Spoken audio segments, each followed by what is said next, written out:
Hello friends, welcome to my tech hack channel. Last class में हमने पढ़ा था डेटा लिंक लेयर वर्क कैसे करती है। आज की क्लास में हम पढ़ेंगे ओएसआई मॉडल की third layer which is network layer. सबसे पहले हम रिवाइज कर लेते हैं। Physical layer, data link layer काम क्या कर रही थी। हमारा फिजिकल लेयर कन्वर्ट कर रहा था सारे के सारे बाइनरी फॉर्म में डेटा को। देन डेटा लिंक लेयर उस पे काम करती है एंड हर एक बाइनरी को फ्रेम प्रोवाइड करती है।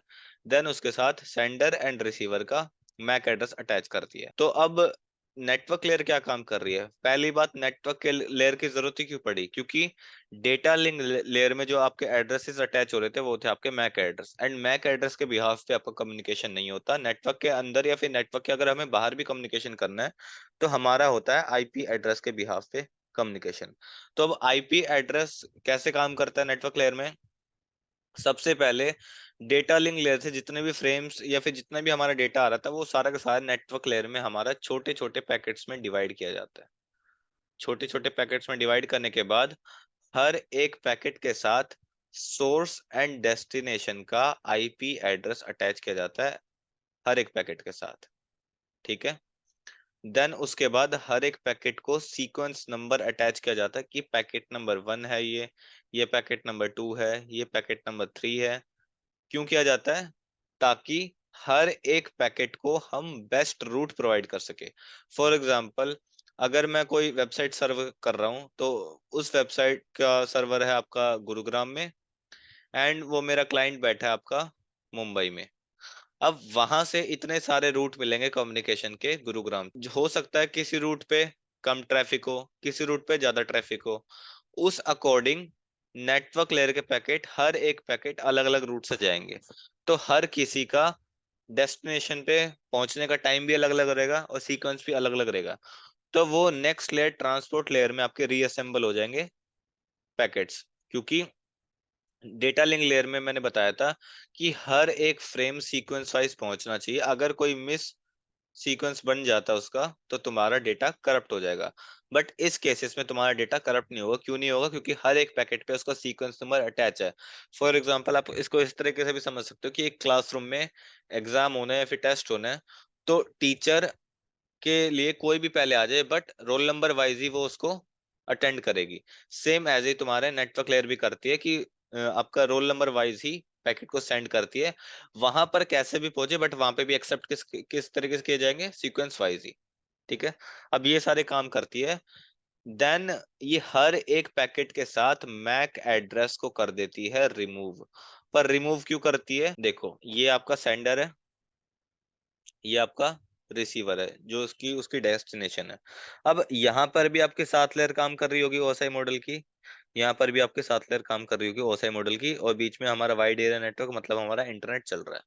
फॉर एग्जाम्पल, मैंने यहाँ पर व्हाट्सएप से आपसे कुछ मैसेज किया। आपका मैसेज पहले गया राउटर पे, अगर आप राउटर से कनेक्टेड हो तो, या फिर अगर आप मोबाइल फोन टावर के थ्रू कनेक्टेड हो तो उसके पास जाएगा। अब वहां तक तो आपकी फिजिकल लेयर काम कर रही थी। सेंडर की साइड से जो मैंने आपको सीक्वेंस बताया था वो एप्लीकेशन टू फिजिकल था। अब फिजिकल लेयर तक जैसे डेटा गया, वहां पर आपका मैक एड्रेस रिमूव नहीं होगा, वहां पे मैक एड्रेस अटैच होके जाएगा। क्यों जाएगा? अब हो सकता है सेंडिंग के दौरान डेटा में कोई एरर आ गया हो, तो वो एरर मैसेज सेंडर को पता कैसे लगेगा? वो इसी बिहाफ पे पता लगेगा, ताकि जब ये मैसेज सेंड करेगा तो वहां पे, जैसे आपने नोटिस किया हो व्हाट्सएप पे एक्सक्लेमेशन मार्क आ जाता है मैसेज जब सेंड नहीं होता है, फिर आपके सोशल मीडिया किसी भी प्लेटफॉर्म पे, फेसबुक पर भी, इंस्टाग्राम पे भी इस तरीके का मार्क आ जाता है, रेड मार्क। इसका मतलब क्या? आपका डेटा सेंड नहीं हुआ है। तो आपको एक्नॉलेजमेंट किस बिहाफ पे मिल पा रहा है? मैक एड्रेस के बिहाफ पे। ठीक है। बट एक बार जब डेटा सेंड हो गया, तो डेटा सेंड होने के बाद चाहे मैं खुद ऑफलाइन क्यों ना हो जाए, मतलब जिसने डेटा को सेंड किया है वो खुद ऑफलाइन क्यों ना आ जाए, एंड रिसीवर भी क्यों ना ऑफलाइन चला जाए, जब कभी भी रिसीवर ऑनलाइन आएगा उसके पास वो डेटा डिलीवर हो जाएगा। तो यहाँ पे जब डेटा जो डिलीवर हो रहा है वो किसके बिहाफ पे हो रहा है? आईपी एड्रेस के बिहाफ पे। अब आईपी एड्रेस के बिहाफ पे हो रहा है तो यहाँ पे मैक एड्रेस का तो कोई रोल ही नहीं है। तो जो नेटवर्क लेयर सिर्फ और सिर्फ रिसीविंग साइड पे काम कर रही है वो आपका मैक एड्रेस रिमूव कर देती है। बट जो सेंडिंग साइड पे जो नेटवर्क लेयर आपके काम कर रही है वो आपका मैक एड्रेस रिमूव नहीं करती। समझ में आ गया? तो ये सारे काम करती है। एक और बार हम रिपीट कर लेते हैं कि अब वो आपका मैक एड्रेस रिमूव करती है सिर्फ रिसीविंग वाली साइड से, सभी के सभी डेटा को छोटे छोटे पैकेट में डिवाइड करती है, हर एक पैकेट को सीक्वेंस नंबर अटैच करती है, पैकेट नंबर 1 2 3 4, ताकि डेस्टिनेशन में पहुंचने के बाद भी वो करप्ट ना हो डेटा। हर एक पैकेट के साथ आपका आईपी एड्रेस अटैच करती है, हर एक पैकेट को बेस्ट रूट प्रोवाइड करती है। आईपी एड्रेस किसका? सोर्स एंड डेस्टिनेशन दोनों का। एंड जो डेटा की सबसे बड़ी यूनिट है जो नेटवर्क में ट्रेवल होने की है, वो आपकी फ्रेम है। सो दैट्स वाई, इसलिए आपके फ्रेम ट्रेवल नहीं करते। उससे छोटी यूनिट आपकी पैकेट्स, एंड सबसे छोटी यूनिट्स आपकी बिट्स।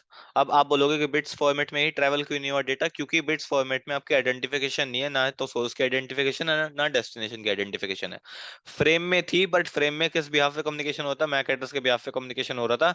एंड जो वेटेज है फ्रेम का वो ज्यादा है एज कंपेरिजन टू पैकेट। सो जो आपका नेटवर्क में ट्रेवल होता है डेटा, वो पैकेट्स के फॉर्म में ही सारा का सारा जाता है, चाहे आप अपने राउटर तक कम्युनिकेशन को, चाहे आप अपने वाइड एरिया नेटवर्क में किसी भी वेबसाइट किसी भी डिवाइस तक कम्युनिकेशन करोगे। अब जो इसके हेल्पिंग डिवाइस है वो है आपके router and layer 3 switch. Router आपका आईपी एड्रेस पे काम करता है, दैट्स वाई नेटवर्क लेयर पे काम कर रहा है। एंड लेयर 3 स्विच, अब देखो स्विच आपकी डेटा लिंक लेयर पर भी था और नेटवर्क लेयर पर भी है, बट दोनों में अंतर है। Data link layer OSI model की सेकंड लेयर कहलाती है, इसलिए वो लेयर 2 स्विच कहलाता है, क्योंकि वो सिर्फ मैक एड्रेस पर ही काम करता है। डेटा लिंक लेयर का स्विच सिर्फ और सिर्फ मैक एड्रेस पे काम करता है, बट नेटवर्क लेयर का स्विच आपका मैक एड्रेस के साथ साथ आईपी एड्रेस पर भी काम करता है। सो दैट्स वाई आपका नेटवर्क लेयर के स्विच को लेयर 3 स्विच हम कहते हैं। ठीक है। एंड प्रोटोकॉल्स में आपकी आईपी ही एक्सेप्ट करेगा, बट आईपी के कौन से वर्जन? क्योंकि आपके मल्टीपल वर्जन बने थे, बट सक्सेसफुल जो आईपी एड्रेस बनी थी वो तुम्हारी आईपी वर्जन 4 एंड 6 बनी थी, तो यही दो वर्जन आपके एक्सेप्ट करता है नेटवर्क लेयर। होपफुली ये वीडियो आपको अच्छी लगी होगी। अगर कोई डाउट है तो कमेंट सेक्शन में जरूर बताएं। ऐसी और अमेजिंग वीडियो देखने के लिए सब्सक्राइब करें हमारे चैनल टेक हैक, और फर्दर आपके सामने वीडियो आती रहेगी। Thanks for watching.